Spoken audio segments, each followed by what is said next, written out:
안녕하세요. 아카마이 엔터프라이즈 사업부를 총괄하고 있는 김도균입니다. 오늘 제가 말씀드릴 주제는 인터넷의 과거와 현재, 그리고 메타버스 시대의 엣지 플랫폼 역할인데요. 거창한 제목처럼 보이지만 이미 많은 분들께서 메타버스는 실생활 속에서 나도 모르게 접하고 계시고, 그 핵심 인프라인 엣지 플랫폼, 즉 클라우드를 넘어 소비자에게 더 가까운 위치에서 서비스를 하는 엣지 플랫폼의 역할도 이제는 많은 분들께서 아시리라 생각합니다. 그럼 일단 오늘의 주제를 이야기하기 전에 제 발표를 이해하시기 위해서는 메타버스 세상은 과연 어떤 세상을 이야기하는 것인지 간단하게 아시는 것이 중요합니다. 메타버스라는 말은 초월한다는 의미인 메타라는 말과 작은 세계가 아닌 우주 만물을 의미하는 유니버스에서 나온 벌스와 합성된 신조어입니다. 이 뜻만 봐도 대략적으로 어떤 세상을 의미하는지 아시겠죠? 완전히 현재를 초월한 세계를 뜻합니다. 워낙 방대한 내용이라 짧은 시간에 설명하기엔 다소 어려움이 있지만 기술적인 이야기는 차차 하고 하나의 드라마 같은 사례를 말씀드리면 이해가 더 빠르실 듯 합니다. 자, 그럼 한번 들어보실까요? 아침 7시 조기축구에 나가서 데이빗 베컴으로 나는 축구에 참여했다. 직접 몸을 써서 움직이니 컴퓨터 게임으로 하는 축구보다 훨씬 건강에도 좋고 재미도 있다. 나의 적수는 메시다. 조기축구회가 끝나고 집으로 돌아와 서재에서 학생들을 가르친다. 가상 강의실이라 언제든 인테리어를 바꾸고 주제에 맞게 강의실 디자인을 할 수 있다. 오후 12시 후배와 점심 약속이 있어서 수업이 끝나자마자 자율주행 택시에 탑승했다. 인공지능 버추얼 빙이 내게 인사하고 목적지까지 20분이 걸린다고 한다. 20분 동안 내가 그동안 즐겨보던 단편 영화들을 감상하라고 추천까지 한다. 식당에서는 내가 평소 즐겨 먹던 음식들을 추천한다. 서빙 로봇이 안전하고 편안하게 서빙을 해준다. 후배가 점심을 사주어서 미안한 마음에 티셔츠 한 벌을 사주기로 했다. 식당 위층에 있는 옷가게에 갔더니 후배 집에 있는 드레스룸 액세스 권한을 주면 옷을 고르기 더 편안할 것이라는 안내를 받았다. 액세스 권한을 주고 증강현실 안경을 쓰니 후배의 옷들이 한 벌씩 보이기 시작한다. 이 옷 저 옷 비교해보며 마침 파란색 셔츠가 없어서 이걸로 결정을 했다. 집에 돌아오니 와이프가 작년에 돌아가신 할머니 기일 가족 모임에 참석하라고 한다. 큰 형님네는 미국으로 이민 가셨지만 가상세계에서는 문제가 없다. 가족 모임에 접속을 하자 살아생전 찍어두셨던 영상들이 합성되어 나에게 할머니는 반갑다며 인사하신다. 정말 실제로 옆에 계시는 듯하다. 이 서비스는 법적으로 1년에 한 번만 받아볼 수 있다. 가족 모임을 마치고 잠을 청하러 방으로 향한다. 나의 침실은 그날 나의 바이오리듬을 체크하여 내가 가장 잠을 잘 잘 수 있는 온도와 습도를 자동으로 맞춰준다. 오늘도 이렇게 하루가 끝난다.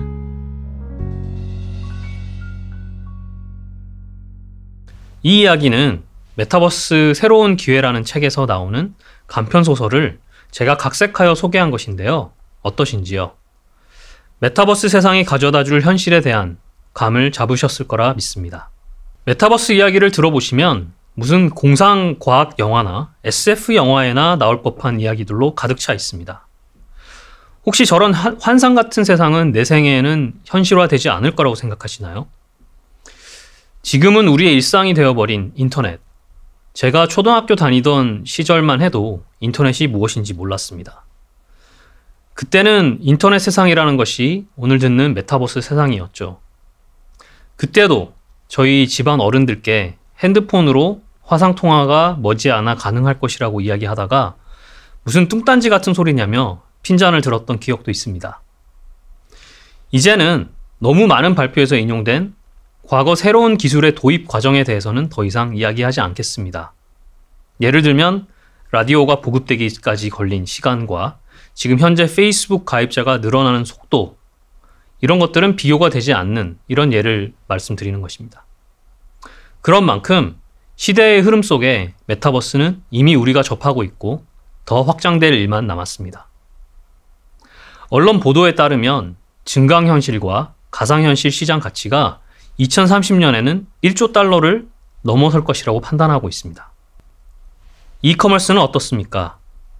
이커머스가 오늘날 이렇게 전 세계적으로 빠른 성장이 가능하리라곤 5년 전만 해도 거의 불가능에 가까웠습니다.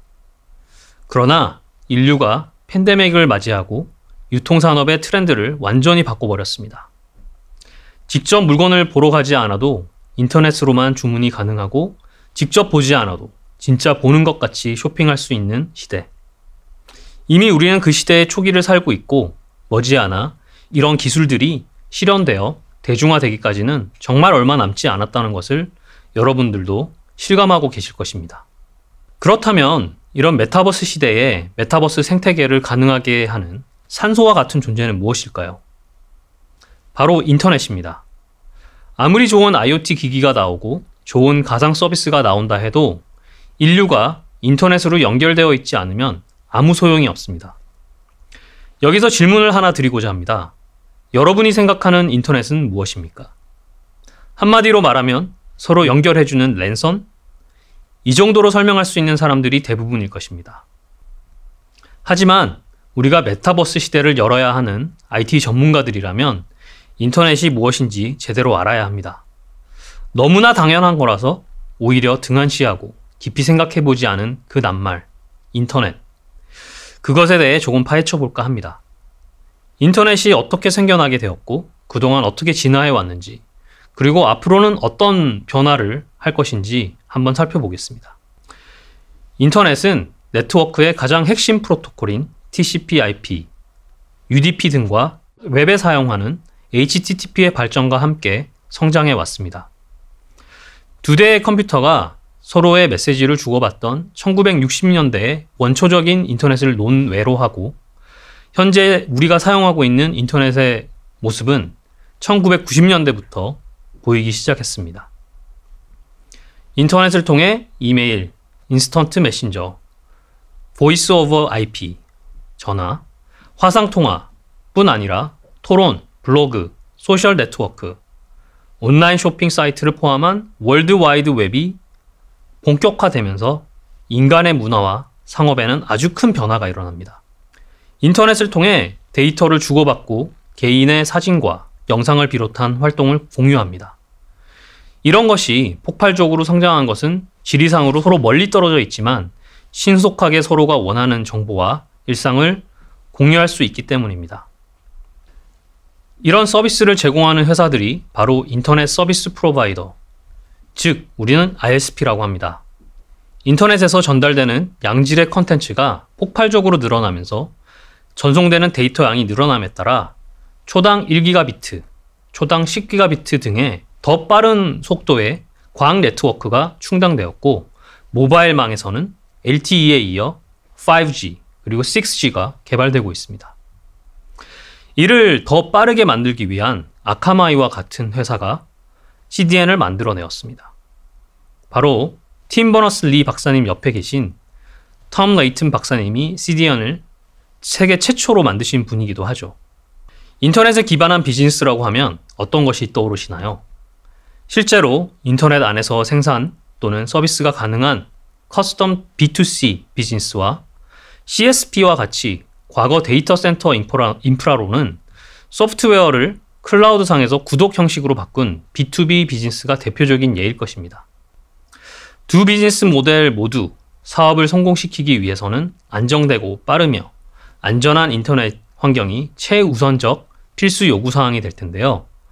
현재 인터넷 환경은 이를 뒷받침할 수 있는 환경이 아닙니다.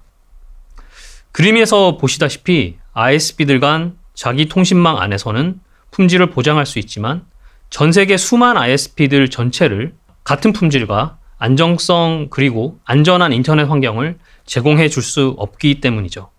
앞서 말씀드린 인터넷 환경이 태생적으로 서로 연결만 시켜줄 뿐 그 누구도 지구 전체의 인터넷 품질을 한 번에 보장해 주지는 못하기 때문입니다.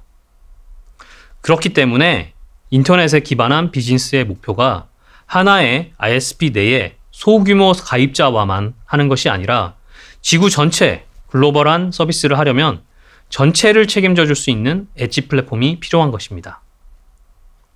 또한 인터넷에 관심이 있으신 분들은 이미 들어보셨겠지만 인류가 IPv4에서는 더 이상 IP를 충당할 수 없는 상황에 이르기 시작했습니다.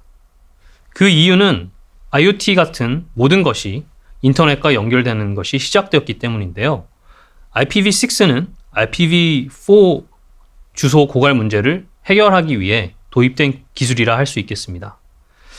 IPv6는 실시간 데이터의 처리 능력과 QoS 관련 성능, 모바일 기능, 라우팅의 효율성, 보안 등 여러 분야에서 IPv4에서 부족했던 부분들을 수정, 보완하고 새로운 개념을 도입하게 되었죠. 그림에서 보시다시피 IoT 단말의 증가는 기하급수적으로 증가하고 있습니다. 전체 인터넷 트래픽 증가 추이를 보면 현재 트래픽은 비교도 안 될 정도로 미래에는 증가할 것으로 예상됩니다. 요즘 엣지 컴퓨팅이란 말들을 많이 들어보셨을 텐데요. 사실 진정한 엣지라는 의미는 사용자 가까이에만 있는 것이 아니라 그 사용자가 어디를 가든 동일한 품질을 보장해 줄 수 있어야 하는 게 엣지 플랫폼입니다. 이런 의미에서 볼 때 전 세계적으로 엣지 플랫폼의 커버리지가 가장 높은 엣지 플랫폼 회사의 역할이 매우 중요합니다. 여기서 중요한 것은 클라우드와 엣지를 구분하여 생각할 필요가 있는데 엣지는 클라우드보다 더 긴밀하게 사용자의 단말 가까이에서 서비스를 제공합니다. 이런 품질이 세계 어디를 가든 동일한 품질로 제공되는 것이 바로 엣지 플랫폼이죠. 여기서 세계 어디를 가든 이라는 말이 매우 중요합니다. 그럼 메타버스 시대의 엣지 플랫폼의 역할이 얼마나 중요하고 우리는 무엇을 준비해야 하는지 한번 살펴보도록 하겠습니다. 먼저 메타버스에서 요구하는 IT 기술적 항목들을 크게 어떻게 분류할 수 있는지 이해가 필요합니다. 앞에서 이야기해드린 소설과 접목시켜서 생각해 보셔도 좋겠습니다만 시간 관계상 직설적으로 4가지의 기술적 요구사항을 이야기해 보겠습니다. 증강현실, 라이프 로깅, 거울 세계, 그리고 가상 세계가 바로 큰 의미에서 IT 기술적으로 메타버스 세상을 열기 위한 기술적 요구사항이라 할 수 있겠습니다. 메타버스 시대의 데이터들을 주고받는 양은 현재 우리가 주고받는 데이터의 양보다 월등히 많습니다. 이런 데이터들은 모두 클라우드 사업자 또는 기업의 자체 데이터 센터에서 개별 소비자들에게 직접 전달이 되어야 하는데 그 양이 매우 많아집니다. 예를 들면 360도 증강현실 기술을 이용한 영화를 한 편 본다고 가정해 보겠습니다. 지금까지 여러분이 보신 영화는 3D 영화 또는 4D 영화가 그나마 기존 현재 영화 형식에서 조금 벗어나는 정도였습니다. 메타버스 시대의 영화는 시청자가 어느 방향을 보든 360도로 모든 영상이 보이고 사운드 또한 현실 세계에서 듣는 것과 흡사한 입체적 사운드를 보여주어야 합니다. 영화 한 편 보는 것이 마치 내가 그 영화 속에 들어가서 배우들이 바로 옆에서 연기하는 것 같은 착각을 줄 수 있을 정도겠죠. 이게 가능하려면 일단 이미지 또는 영상 데이터가 기존 16:9 화면에서 360도의 이미지를 한꺼번에 전달할 수 있어야 합니다. 아무리 영상을 실감나는 360도로 만들었다 해도 영화를 보다가 중간에 끊기거나 하면 아무 의미가 없겠죠. 이렇듯 메타버스 시대에서는 대용량 데이터가 영화 하나만 하더라도 엄청난 양으로 불어나게 됩니다. 지금하고는 차원이 다른 데이터 전송량을 빠르고 안전하고 안정적으로 전달을 해야 하는 시대가 도래하고 있는 것이죠. 그런데 이런 데이터가 소비자에게 조금 더 가까이에 있는 엣지 플랫폼 없이 클라우드상의 데이터 센터에서 처리가 가능할까요? 심지어 아파트 단지별로 엣지 서버가 존재하고 글로벌하게 운영이 되는 엣지 플랫폼이 절대적으로 필요하게 되는 것이죠. 그렇기 때문에 엣지 플랫폼은 메타버스 시대가 도래하면 할수록 서버의 수는 더욱 많아질 것이고 그 수요가 현재와는 차원이 다르게 필요로 하게 될 것입니다. 메타버스는 가상 디지털 공간에서 또 다른 나인 디지털 아이덴티티를 만듭니다. 가상의 공간에서 창조된 자신의 아바타와 같은 캐릭터를 통해 여러 활동을 하며 현실 세계와 연결되는데 가상 세계에서 거래를 하면 이는 곧 현실의 금융 거래가 될 수 있습니다. 따라서 이런 금융 거래를 위해 사용자는 자신의 신원을 증명해야 하고 메타버스 업체는 신원을 안전한 방법으로 확인하면서 개인정보를 노출하면 안 됩니다. 메타버스 업체는 가상세계에 존재하는 개인 데이터를 보호하고 이를 즐기며 사용하는 실제 이용자의 인증 과정에서의 프라이버시를 책임져야 하는 것입니다.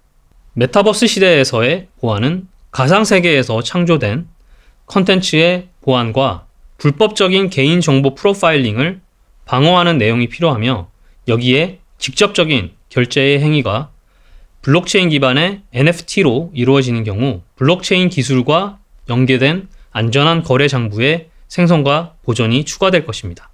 서두에서 언급한 대로 방대한 메타버스 컨텐츠를 빠르게 제공하기 위해 사용자 주변에 엣지 플랫폼이 필요하고 이러한 플랫폼은 컨텐츠를 전달하는 것뿐만 아니라 직전에 언급한 메타버스의 보안을 책임지는 역할 또한 수행해야 합니다.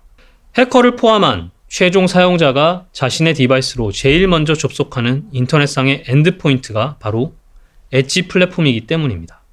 예전에는 엣지의 근간이 되는 클라우드의 보안성을 믿지 못해 사용 못하겠다는 CX분들의 의견을 5년 전만 해도 들었습니다만 이제는 데이터 센터의 보안을 위해 클라우드를 사용해야 한다는 의견을 자주 들을 정도로 클라우드를 활용한 보안이 보편화되었습니다. 아카마이는 사용자 바로 주변에 있는 엣지 플랫폼을 통한 보안을 지향합니다. 디도스와 같은 엄청난 규모의 공격을 온프레임 기반의 장비가 방어하다가 그 머신의 리소스와 네트워크가 고갈되어 데이터 센터 자체가 다운되는 반면 엣지를 통한 보안은 공격의 차단과 더불어 공격이 분산되는 효과가 있습니다. 또한 다양한 보안 설정을 위한 시그니처 기반과 휴리스틱스 기반 알고리즘으로 탐지하기 위해서는 짧은 시간 다량의 리소스를 소비하는 고가의 장비와 그만큼의 네트워크 대역폭이 필요한데 엣지 플랫폼은 이런 사용자의 고민을 해결해 줍니다. 엣지 플랫폼은 자신이 바로 컨텐츠를 보존하고 로직을 수행하여 데이터를 보관하는 서브리스 환경을 지원하기 때문에 엣지 레이어에서의 보안 또한 필수적인 것입니다. 메타버스의 기술적 측면을 살펴보면 현실을 그래픽으로 재구성한 가상세계를 실시간으로 그려주고 운영해줄 데이터 센터와 그 안에 튼튼한 서버들이 필요합니다. 그리고 메타버스 세계관 속에서는 인공지능 기술을 기반으로 한 가상의 캐릭터들이 실제 사용자의 아바타와 교류하기 위한 대규모 데이터와 그래픽 처리가 필요하며 이를 위해 빠른 인터넷상의 연산과 고성능의 중앙 처리 장치, CPU와 그래픽 처리 장치, GPU가 탑재된 하드웨어가 필요합니다. 이렇게 만들어진 메타버스의 핵심인 증강현실과 가상현실 시장은 조금씩 이 둘을 혼합한 확장현실 사례가 등장하고 있고 메타버스 업체가 가진 서비스의 맥락대로 사용자 주변의 데이터를 수집하고 빠르게 처리하는 로직을 수반합니다. 엣지 플랫폼은 이제 단순한 CDN 캐싱 서버나 웹 방화벽의 차원을 떠나 사용자 어플리케이션에서 직접적으로 필요한 데이터의 저장, 조회, 변경, 함수 기반으로 개발된 로직을 수행하는 FaaS, Function as a Service로 업그레이드 되었습니다. 메타버스가 필요로 하는 빠른 연산과 어울리는 동적 컨텐츠의 생산과 전달에 안성맞춤이라 할 수 있겠습니다. 전 세계 인터넷 사용자의 대부분이 아카마이 CDN 서버의 단일 네트워크 홉 내에 있습니다. 각 엣지 서버를 활용한 엣지 컴퓨팅은 사용자의 최종 장치 가까운 곳에서 사용되며 인프라의 수직적 혹은 수평적 확장에 대한 고민 없이 이전보다 더 빠르고 안정적인 서비스를 만드는데 커다란 도움이 될 수 있습니다. 메타버스 시대에 회사로 출근하는 직장인이 몇 명이나 될까요? 이미 우리는 팬데믹을 겪으면서 재택근무에 익숙해졌습니다. 그리고 재택근무를 지원하기 위한 여러 가지 솔루션들이 개발되었고 앞으로 재택근무를 지원하는 솔루션 사업은 더 속도를 내게 될 것입니다. 아직도 VPN, 즉 과거 회사 내에 빌딩에만 있으면 모든 권한을 다 주었던 솔루션을 쓰고 있는 회사가 있나요? 그렇다면 제로 트러스트 컨셉을 조금 더 주의 깊게 살펴보실 것을 권합니다. 메타버스 시대의 근무 환경은 출퇴근을 대중교통이나 직접 가지 않아도 바로 옆에 내 동료가 있는 듯한 착각을 줄 정도의 환경으로 진화할 것입니다. 메타버스의 직장 환경에서는 서로 바로바로 대용량 파일이나 아이디어를 전달할 수 있는, 그리고 사내 기밀 정보나 사내 어플리케이션에 대한 정확하고 더 정밀한 모니터링이 가능해야 합니다. 이런 일들을 엣지 플랫폼이 담당하게 되는 것이죠. 결론입니다. 메타버스는 인류가 피할 수 없는 스마트폰과 같이 여러분 삶 속에 조금씩 자리 잡게 될 것이고, 어느 순간 우리가 인지하지도 못한 사이에 우리 삶의 일부가 되어 있을 것입니다. 지금은 황당무계한 SF 영화 같은 이야기들이지만, 과거 저희 부모님들이 화상통화를 하는 게 황당무계한 소리였듯 몇 년 안에 이런 일들이 생기고 새로운 비즈니스 모델들이 생겨날 것입니다. 이런 현실 속에서 인터넷의 역할은 인류에 더욱더 중요해질 것입니다. 그리고 그 인터넷 안에서 엣지 플랫폼의 가속화, 안정화, 보안, 이 세 가지 매우 중요한 역할을 하게 될 것입니다. 클라우드 세계 안의 메타버스, 메타버스 세계 안의 클라우드, 그 중에서도 가장 큰 변화와 혁신의 밑거름 역할을 할 수 있는 것은 엣지 플랫폼입니다. 엣지 플랫폼의 진정한 의미와 그 중요성을 아시는데 도움이 되었던 시간이었길 바랍니다. 감사합니다. 저는 아카마이의 김도균이었습니다. 다음엔 더 좋은 컨텐츠로 찾아뵙겠습니다.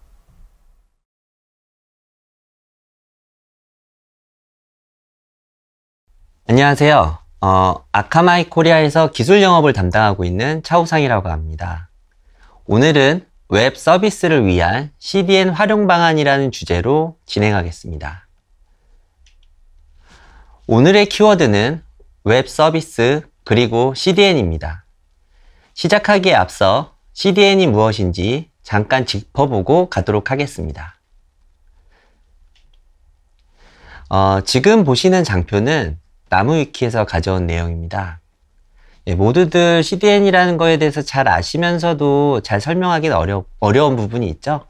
그래서 CDN이라는 걸 잠깐 짚어보고 간다면 대용량 파일들을 안정적으로 제공하고 트래픽 자체를 줄이기 위한 캐싱 기능을 제공하고 미들마일 구간에서 전송 에러와 중간 손실 문제를 해결하고 이걸 구현하기 위해서 캐시 서버를 여러 대 설치하고 복수의 캐시 서버에서 데이터를 가져와 병목 현상이 해결되고 항상 빠르고 안정적으로 데이터를 전송할 수 있도록 하는 겁니다. 여기서 캐싱이란 말이 반복적으로 나왔는데요.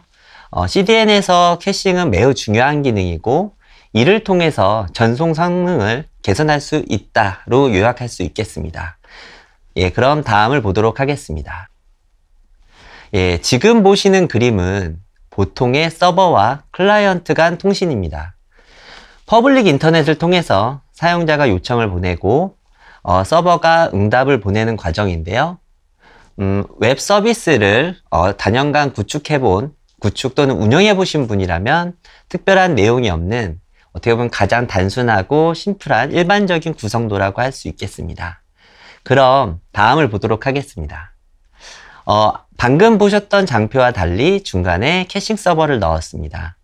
이렇게 오리진, 그러니까 여러분들의 웹서버와 엔드 유저 사이에 인터넷 구간에 캐싱 서버를 넣음으로써 중간에 서버 응답에 대한 결과를 캐싱 서버가 캐싱하고 대신 응답하도록 함으로써 오리진 부하가 감소하게 됩니다. 이것은 여러분들의 웹서버, 그러니까 오리진의 캐펙스 또는 오펙스가 감소할 수 있다는 것을 의미하기도 하며 이게 CDN의 첫 번째 장점입니다. 다음을 보시면 캐싱 서버는 단순히 오리진 오프로드를 줄이고 비용을 절감시킬 뿐만 아니라 최종 사용자의 가장 가까운 곳에서 응답함으로써 응답 성능 또는 전송 성능을 개선시키게 됩니다. 이런 식으로 CDN을 사용하면 전송 성능이 개선되게 되는데요. CDN을 사용하면 추가적으로 사실상 무한한 확장성을 제공합니다. 대부분 제일 익숙하신 게 이제 AWS의 오토 스케일링과 비슷하게 생각하실 수 있는데요. AWS 오토 스케일링의 경우에는 실제 동작까지 수십 초 이상의 시간이 소요되는 반면에 CDN은 GSLB를 통해서 즉각적인 확장을 시작합니다. 그리고 여러분들께서 CDN의 확장성에 대한 기능을 활용하시는 관점에서 어떤 스트레스홀드를 설정한다던가 하는 별도의 작업 역시 필요하지 않고요. CDN 내에서 자체적으로 부하 분산을 제공하게 됩니다. 그래서 많은 고객분들께서 오랜 시간 동안 CDN을 경험하시고 써오신 터라 제가 만나본 적지 않은 고객들께서 오해와 편견이 좀 있으십니다. 대부분 이렇게 말씀하시죠. 네, CDN 그거 별거 없다. 그리고 이제 다 비슷비슷하고 그냥 좀 저렴하면 됩니다. 그리고 뭐 설정 관련해서는 캐싱 TTL 값만 알려드릴게요. 뭐 요 정도 대화가 어떻게 보면 고객들이 정의한 CDN의 한계로 보시는 것 같아요. 근데 저는 오늘 이 시간을 통해서 왜 이런 것들이 오해이고 편견인지, 그리고 아카마이가 무엇이 다른지 짧은 시간이지만 간단하게 설명드리도록 하겠습니다. 예, 아카마이를 활용한 웹 서비스 성능 최적화 방안입니다. 앞서 언급한 캐싱 외에 아카마이가 제공하는 다양한 솔루션들에 대해 설명드리고 어떤 기대 효과를 가질 수 있는지까지 설명드리도록 하겠습니다. 예, 우선 최적화란 최고의 결과를 만들 수 있는 최적의 조건을 갖추는 것입니다. 그럼 웹 성능 최적화란 무엇인가?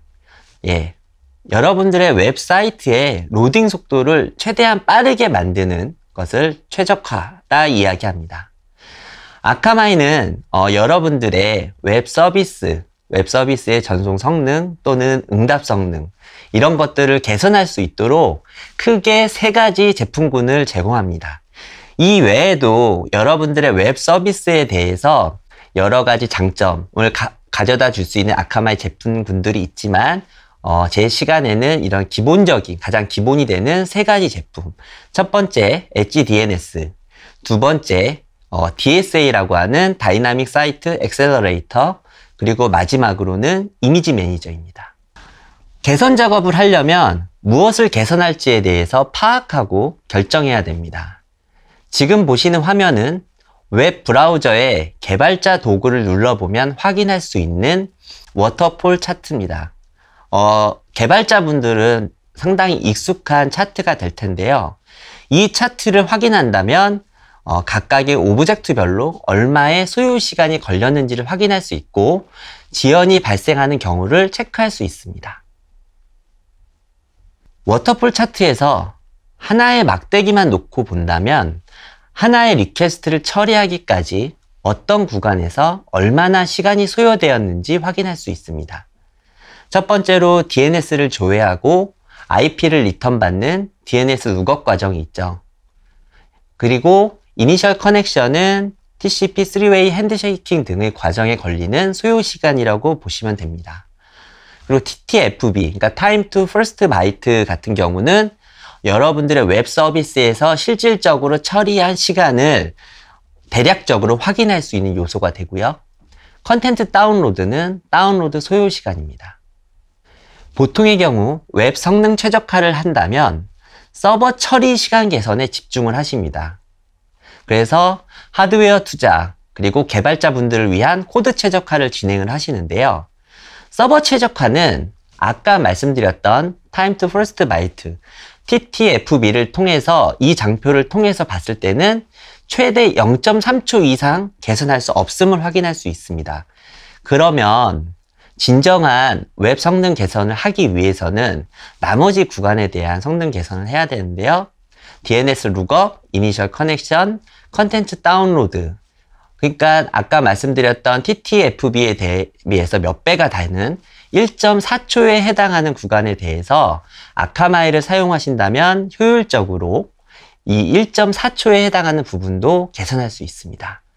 자, 그럼 어떻게 아카마이가 웹 성능을 개선할 수 있는지 첫 번째로 DNS 룩업 소요시간 개선을 위한 아카마이 솔루션인 엣지 DNS부터 살펴보도록 하겠습니다. 예, 아카마이 엣지 DNS입니다. 적지 않은 고객이 인증서 구매 시 제공되는 무료 DNS를 쓰고 계십니다.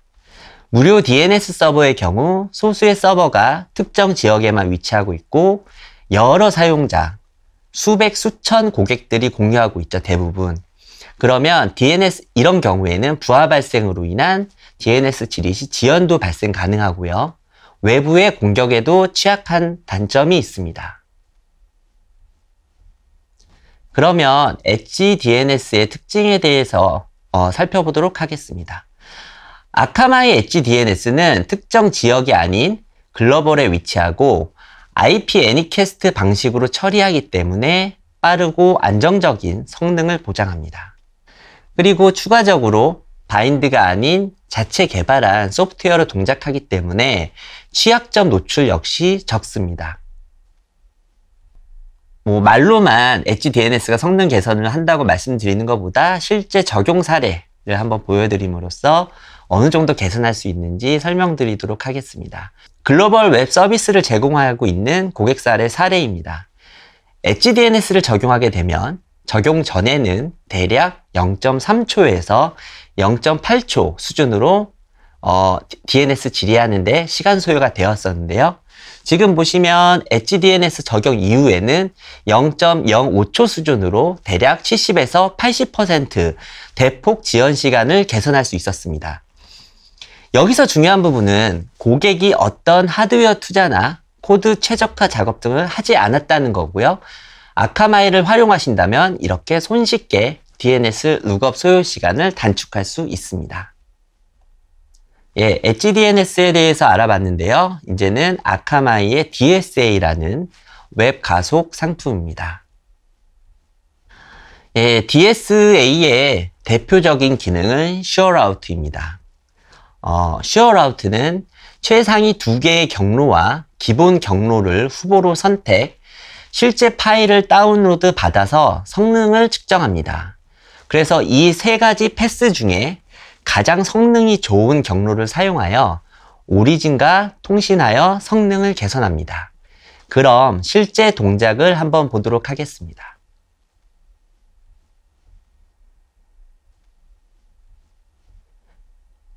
네, 그래서 지금 보시면 75ms의 경로를 선택을 했고요. 이 75ms의 경로를 사용함으로써 성능을 개선하게 되는 것입니다. 다음은 웹 서버는 한국에 위치하고 글로벌하게 서비스를 제공하는 아카마이 고객사 실제 적용 사례입니다. 캐치포인트 백본으로 테스트를 했고요. 테스트 결과 미국은 59.6%, 영국은 50.6%, 싱가포르는 45.2%, 인도네시아는 46.1%, 태국은 55.6%, 베트남은 23.1%, 브라질은 49.9%의 성능 개선을 달성하였습니다.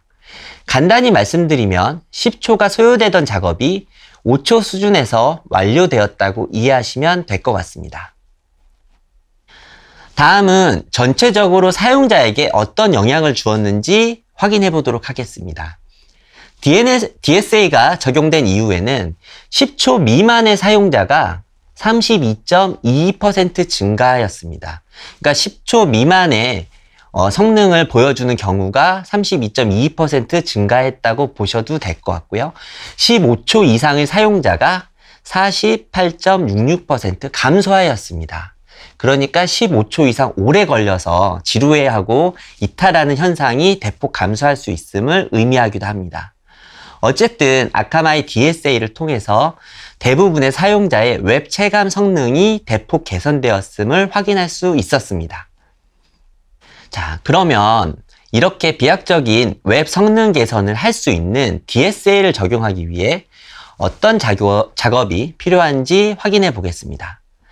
우선 DSA 연동 시 엣지 DNS의 경우처럼 별도의 코딩이 불필요하고 물리적 연결 작업 역시 불필요합니다.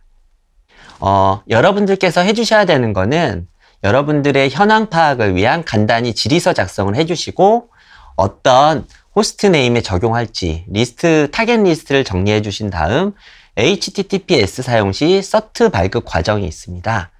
그리고 이제 슈어라우트에서 아까 보면은 실제 성능 측정을 하기 위한 파일 다운로드 과정을 살짝 보여드렸는데 해당 파일을 여러분의 웹서버에 복사해 주시면 됩니다.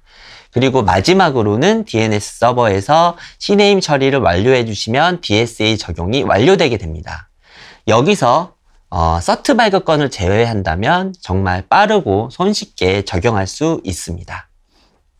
웹 성능을 개선할 수 있는 방법 중 하나가 DSA 설명드렸지만 이제 추가적으로 꼭 DSA라는 부분보단 HTTP3라는 최신의 프로토콜을 사용하는 방법도 있습니다. 그러면 DSA가 HTTP3를 어떻게 지원할 예정인지 살펴보도록 하겠습니다. 첫 번째로 DSA가 HTTP3를 지원하는가? DSA뿐만 아니라 모든 아카마이 제품군이 HTTP3를 지원할 계획입니다. HTTP3에 대한 지원 일정은 LA의 경우 2022년 4월부터, GA의 경우 2022년 7월부터입니다. 만약에 당장 써보고 싶다고 하시면 아카마이의 베타 프로그램을 통해 가지고 사용해 보실 수도 있습니다. HTTP3 사용을 위한 기술적 요구사항은 무엇인가? 예, 여러분들이 사용하시는 서트가 TLS 1.3을 지원해야 됩니다. TLS 1.3은 아카마이의 요구사항은 아니고요. HTTP3 표준 스펙에 따른 요구사항이며 향후 신규 발급되는 서트들은 모두 TLS 1.3을 지원할 계획입니다. 그리고 IP 버전 6를 쓰시는 경우에도 역시 HTTP3를 제공드릴 예정이고 단지 쉐어드 서트를 쓰는 경우에는 HTTP3 사용이 불가능합니다. 그리고 HTTP3가 제공하는 차별화된 기능 중에 제로 RTT, 서버 푸시나 커넥션 마이그레이션 같은 기능들이 있는데요. 이번 최초 HTTP3에 대한 아카마이 지원 범위에서는 해당 기능은 제외됩니다. 어쨌든 HTTP3 사용에 대해서 발생하는 비용도 좀 궁금해 하실 것 같은데요. 아카마이에서는 HTTP3 기능 이네이블에 따른 별도의 비용을 과금하지 않고 무료로 제공할 예정입니다. 예, 다음은 아카마이에서 컨텐츠 최적화를 제공하는 아카마이 이미지 매니저입니다. 첫 번째로는 이미지 매니저에서 왜 이미지 매니저를 사용해야 될지, 그러니까 이미지 최적화가 왜 어려운 것인지에 대해서 설명을 드리도록 하겠습니다. 현재 가장 많이 사용하는 포맷들은 이미 30년 전에 만들어진 JPG, PNG, GIF 등입니다. 최신 포맷의 경우 더 높은 압축 효율을 보여줌에도 여러분들은 다들 JPG나 PNG 같은 과거의 포맷들을 사용하고 계십니다. 그냥 변환만 하면 될 것 같은데 그런 최신 포맷들을 사용하지 않는 이유는 브라우저별로 지원 포맷이 상이하기 때문입니다. 단순해 보이지만 브라우저별 지원 가능한 최신 포맷, 예를 들면 웹피나 JPEG XR, JPEG 2000 등으로 만들고 내보내는 것이 구현하거나 운영하기가 상당히 까다롭기 때문입니다. 근데 아카마이 이미지 매니저를 사용하게 되면 브라우저별 지원 가능한 최신의 이미지 포맷을 아카마이 서버에서 자동으로 인지하고 해당 포맷, 웹피, JPEG XR이나 JPEG 2000 등으로 변환하여 내려보내줍니다. 최신 이미지 포맷을 쓰게 되면 JPEG 대비 최대 35% 수준의 압축 성능이 개선되기 때문에 더 빠른 웹 응답 성능을 보여줄 수 있습니다. 여기에 아카마이에서는 추가로 Perceptual Quality라는 기능을 제공하여 시각적 품질 저하 없이 추가적인 압축률을 제공합니다. 이렇게 아카마이 이미지 매니저를 사용하게 되면 여러분들이 현재 웹사이트 이미지들의 용량을 35% 이상 추가로 줄일 수 있게 됩니다. 이미지 매니저도 역시 실제 적용한 사례를 한번 확인해 보도록 하겠습니다. 웹 브라우저에 아카마이에서 제공하는 파이즈라는 툴을 설치하게 되면 다음과 같이 장표에서 보시는 대로 이미지 매니저 적용에 따른 개선 효과를 직접 눈으로 확인하실 수 있습니다. 지금 이 웹사이트의 경우 총 90개의 이미지에 대해서 총 8.8MB를 줄인 것을 확인할 수 있습니다. 43.4%에 해당이 되고요. 그럼 전체 사이즈는 약 20메가 중에서 8.8MB를 줄였다고 보실 수 있는데요. 이런 식으로 웹사이트의 이미지 사이즈를 줄임으로써 여러분들의 웹사이트를 경량화하고 이를 통해 웹 성능 최적화를 달성할 수 있습니다. 오늘은 아카마이에서 제공하는 기본적인 웹 성능 최적화 솔루션을 설명드렸습니다.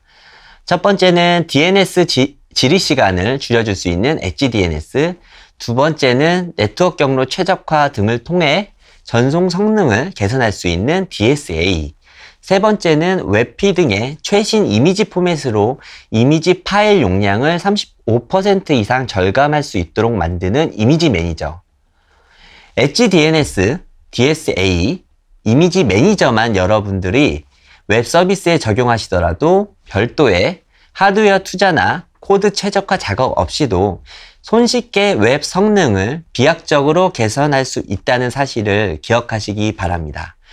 저는 오늘 그럼 이만 마치도록 하겠습니다. 감사합니다.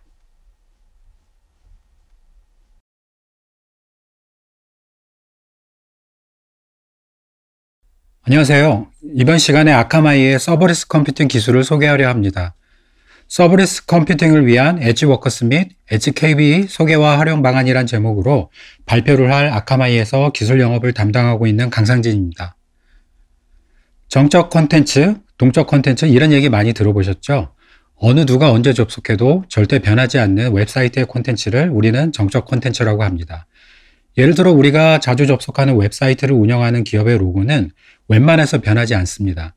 또한 내가 언제 접속하더라도 포털 사이트 등의 웹사이트의 UI 레이아웃 등은 웬만해서 변경되지 않습니다. 이렇게 고정된 이미지, 자바스크립트, 텍스트 파일 등을 정적 콘텐츠라고 정의합니다. 이와 반대로 지금 화면에서 보여드리는 것처럼 동일한 웹서버에 동일한 URL로 접속을 하더라도 사용자의 아이디, 접속 위치, 사용하는 브라우저 언어에 따라 다이나믹하게 콘텐츠를 제공할 수 있는데요. 이런 기능을 동적 콘텐츠라 합니다. 동적 콘텐츠는 웹사이트에 살아있는 내용을 가미하면서 사용자의 관심과 재미, 또한 부가적인 기능을 부여하는 등 이런 재미있는 역할을 수행하고 있습니다. 동적 콘텐츠는 앞서서 설명드린 대로 모든 웹사이트에는 꼭 있어야 하는 존재입니다. 다만 유일한 단점은 동적 콘텐츠가 많을수록 웹 성능은 반감된다는 것인데요. 이는 즉 웹사이트가 점점 느려진다는 의미입니다. 동적 콘텐츠는 캐싱하기도 어렵고요. 그 내용을 만드는 것을 웹서버가 직접 해야 되기 때문에 연산이 자주 일어나고 이런 것 때문에 웹 성능이 저하되기 마련입니다. 따라서 사용자와 웹서버의 지리적 거리가 멀수록 혹은 동시에 접속한 사용자가 많을수록 웹서버는 바빠지기 때문에 웹서버가 만들어내는 동적 콘텐츠는 점점 느려지기 시작합니다. 동적 콘텐츠는 이외에도 다음과 같은 특징이 있습니다. 웹서버 자원을 많이 소비하고요. 이 동적 콘텐츠에는 다양한 로직이 존재하면서 개발자가 직접 프로그래밍 언어를 사용해서 코딩해야 합니다. 이런 부분 때문에 운영 인프라를 직접 운영해야 되고요. 운영 비용과 개발 비용이 상승하기 마련입니다. 또한 CDN을 사용한다고 하더라도 CDN에서는 동적 콘텐츠를 캐싱하기가 어렵기 때문에 어떻게 보면 웹사이트에서 계륵과 같은 존재라고 할 수 있습니다. 엣지 워커스는 꼭 필요한 동적 콘텐츠의 성능 극복을 위해 만들어졌습니다. 엣지 워커스의 컨셉은 최대한 많은 로직을 데이터 센터의 오리진이라 부르는 고객이 운영하는 웹서버가 아닌 엣지에서 직접 쉽게 처리하자는 그런 컨셉을 가지고 있습니다. 심지어는 지금까지 개발자가 개발하고 웹서버에서만 운영되던 프로그래밍 영역까지 이런 부분을 모두 엣지 워커스에서 포함합니다. 엣지 워커스는 전 세계 배포된 아카마이 엣지 서버에 크롬 브라우저에서 사용하고 있는 V8 자바스크립트 런타임 모듈을 추가한 서비스입니다. 따라서 개발자는 전 세계에 배포된 35만 대 이상의 엣지 서버에서 자바스크립트 프로그래밍 언어를 통해서 마이크로 서비스를 만들고 배포할 수 있게 되었습니다. 아카마이의 확장 가능한 엣지워커스 구현 모델은 수많은 데이터의 호출과 빠르게 연산을 수행하는 컴퓨팅이 가미된 동적 컨텐츠를 최종 사용자에게 빠르게 제공함으로써 사용자의 디지털 경험에 부정적 영향을 줄 수 있는 레이턴시 문제를 만들지 않는 것이 바로 목표입니다. 엣지워커스를 통해 개발팀은 혁신적인 서비스를 만들고 아카마이를 디지털 인프라의 일부로 코드로 관리할 수 있습니다. 엣지워커스를 사용 중인 아카마이의 고객 사례입니다. 보시는 바와 같이 은행과 신용카드사와 같은 금융회사, 혹은 이커머스, 클라우드 기반의 사스 업체, 전자기기 제조업체, 여행업체 등 업종에 관계없이 빠른 동적 콘텐츠를 생산하기 위한 비즈니스 케이스에 많이 사용되고 있습니다. 엣지워커스의 특징을 이해하기 위해서는 먼저 아카마이 엣지 컴퓨팅과 일반 퍼블릭 클라우드 환경에서 사용하고 계시는 서브리스 컴퓨팅을 구분해야 합니다. 엣지 컴퓨팅은 사용자 인근의 엣지에서 실행되는 컴퓨팅을 의미하고요. 이는 특정 클라우드 리전 혹은 CDN 팝에서만 수행되는 서버리스와는 근본적으로 다릅니다. 사용자 인접한 엣지 서버글을 사용하면서 실행 성능은 서버리스 컴퓨팅을 능가하고요. 서버리스 컴퓨팅의 고질적인 문제인 콜드 스타트를 5 마이크로세컨드 미만으로 최소화하였습니다. 이는 일반 서버리스 컴퓨팅의 약 10분의 1 수준입니다. 아카마이 엣지 컴퓨팅의 가장 큰 장점은 전 세계 사용자 주변에 촘촘하게 배포된 엣지 서버를 할 수 있습니다. 약 1773개 도시에 35만 대 이상의 엣지 서버가 배포되어 있고요. 이는 점점 증가되고 있습니다. 아카마이 엣지 서버는 전 세계 인터넷 트래픽의 약 15에서 30% 정도를 서비스할 정도로 그 용량과 응답 속도가 충분히 준비되어 있습니다. 엣지워커스의 장점은 엣지 컴퓨팅을 통한 서브리스 컴퓨팅을 구현했기 때문에 빠른 응답이 바로 큰 장점이라 할 수 있습니다. 그리고 엣지 매핑을 통한 오토 스케일링이 자동 적용되기 때문에 트래픽이 늘어나고 하더라도 사용자는 별도의 오토 스케일링을 걱정하실 필요가 없습니다. 엣지에서 로직 수행을 통해서 오리진 오프로드, 즉 오리진의 부하를 경감하고 있고요. 그리고 엣지워커스를 통해서 데브옵스를 위한 CI/CD를 구현하실 수가 있고, 아카마이의 파이프라인이라는 그 데브옵스 도구를 사용해서 이런 코드를 관리하실 수가 있습니다. 또한 테라폼이나 앤서블, 깃허브 등의 서드파티 도구를 사용해서 아카마이 에즈 코드, 즉 인프라를 아카마이 CDN을 통해서 설정하고 그 다음에 관리하실 수 있는 그런 기능도 제공해 드리고 있습니다.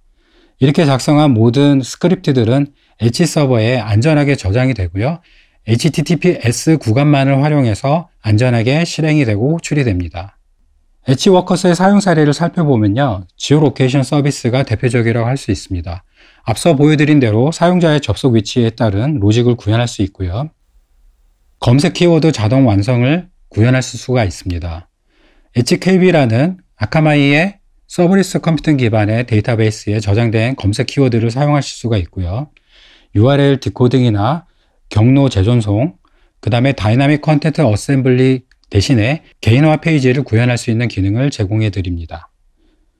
그리고 HTTP 헤더를 조정한다든가 사용자 인증을 오리진이 아닌 아카마이 엣지에서 수행함으로써 좀 더 빠른 로직의 사용이 가능합니다. 그 외에도 광고 캠페인, 접속 위치나 접속 단말을 사용한 광고, 그 다음에 쿠키 등의 사용자 정보를 참조한 광고 등이 가능합니다.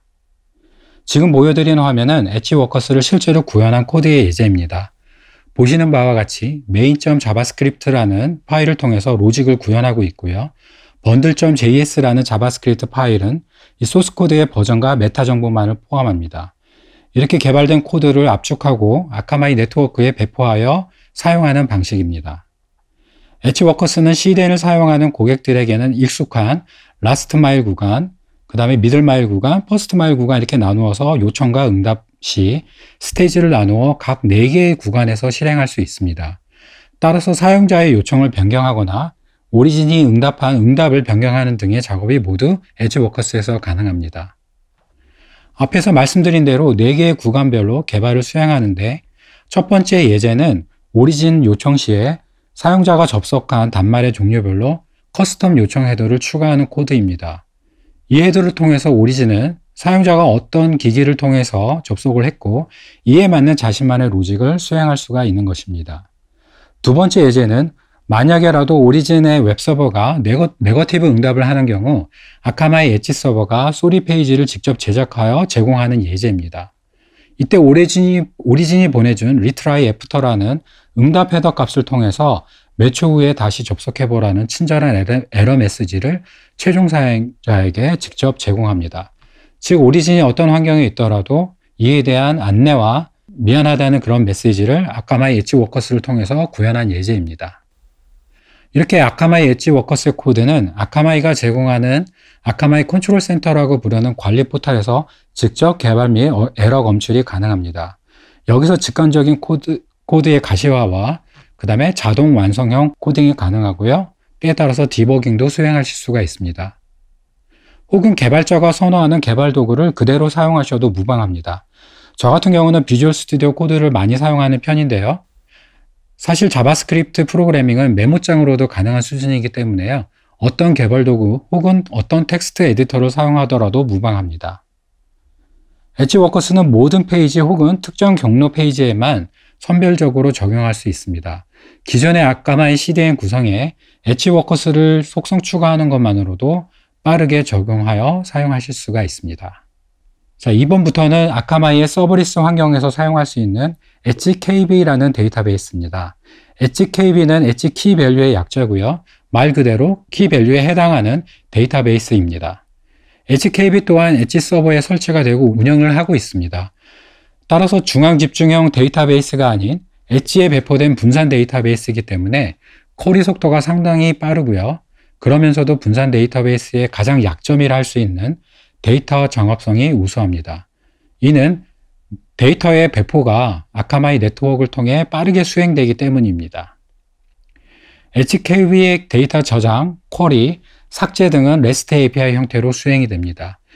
예제에서 보시는 바와 같이 데이터베이스에 데이터를 추가하거나 질의하거나 삭제하는 등의 작업은 CLI를 통해서 사용하거나 REST API 방식의 호출을 통해 가능합니다. 또한 이러한 기능은 엣지 워커스 코드의 엣지KB 라이브러리를 통해서 하나의 인스턴스를 이니셜라이즈하여 생성하고 이를 호출하여 사용하는 구조를 사용합니다. 엣지KB의 대표적인 활용 예로서 소니 플레이스테이션의 게이머 매치 서비스가 있습니다. 지금 그림에서 보시는 바와 같이 소니는 수많은 게이머들이 프로필 정보를 기존에는 중앙에 있는 마스터 DB를 사용하였습니다. 이로 인해서 지구 곳곳에 흩어져 있는 수많은 게이머들이 서로의 정보를 조회하는데 상당히 많은 시간이 걸렸고 이는 게이머들의 어떤 사용자 환경을 저해하는 요소였습니다. 소니는 아카마이의 협업을 통해서 주기적으로 마스터 DB에 있는 이 게이머들의 프로필 데이터를 엣지KB에 복제하였고요. 이를 엣지 워커스를 통해 추출하여 제공하였습니다. 따라서 게이머들이 전 세계 어느 국가에 있든 간에 이 데이터를 빠르게 쿼리하고요. 그 결과를 엣지를 통해 제공하여 더 이상 게이머 매칭 시 프로필을 통한 지연 현상이 발생하지 않았습니다. 자바스크립트는 파이썬만큼이나 쉽고 직관적인 개발 언어입니다. 아카마이 깃허브에 배포된 다양한 유즈 케이스를 지원하는 엣지 워커스 샘플 코드를 통해서 빠르게 개발 방법과 사례를 익히고 자신만의 코드를 개발하실 수 있습니다. 얼마 전 엣지 워커스 코딩 챌린지 대회가 있었는데요. 여기서 한국의 어떤 고객분이 블록체인과 연계된 유즈 케이스를 개발하셔서 글로벌 전체 컴피티션에서 2위를 차지하셨는데요. 곧 새로운 대회가 열릴 계획입니다. 여러분도 오늘부터 한번 도전해 보시기 바랍니다. 지금까지 경청해 주셔서 감사합니다. 이번 세미나를 통해 아카마이도 서버리스 컴퓨팅을 엣지 컴퓨팅 기반으로 서비스를 제공하고 있다는 점과 그 중심에 엣지 워커스와 엣지KB가 있다는 점만 기억해 주셔도 매우 감사하겠습니다. 발표를 맡은 아카마이의 강상진이었습니다. 감사합니다.